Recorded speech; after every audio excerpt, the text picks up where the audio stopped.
እባክሽን ዛሬ እንደው ይሄ ኢንተርቪው ነው ምናምን የሚባል አለብኝ።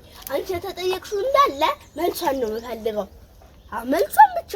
እሺ ተመሳሳይ ጥያቄ ስለምታወጣ ይቺ ሴትዮ እሷ መልሷን ብቻ።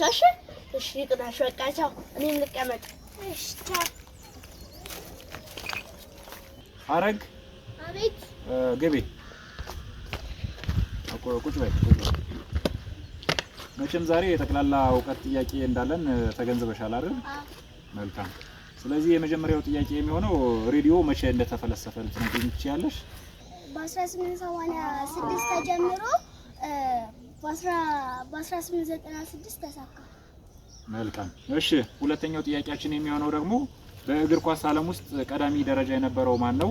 አሁንስ ደግሞ ማን ነው የሚለው ነው የሚሆነው። እሱ መልሽልኝ። ፔፔና ማራዶና። ሶስተኛውና የመጨረሻው ጥያቄያችን ነው። ይሄ ማርስ ላይ ህይወት አለ ብለሽ ታስቢያለሽ? ይባላል ግን በሳይንስ አልተረጋገጠም። እሺ መልካም። እሺ ጨርሰናል ለዛሬ። አስናቁ። አቤት አለሁ። ለምንድን ነው የቆየሽው? ሐረግ ይዘን። ለምን ያዘችሽ? ጉብል ስለሆንክ ሰላም ማለት። እሺ መቼ ተወለድሽ? በ1886 ተሞክሮ በ1896 ተሳካ። የአባትሽ ስምስ ማን ነው?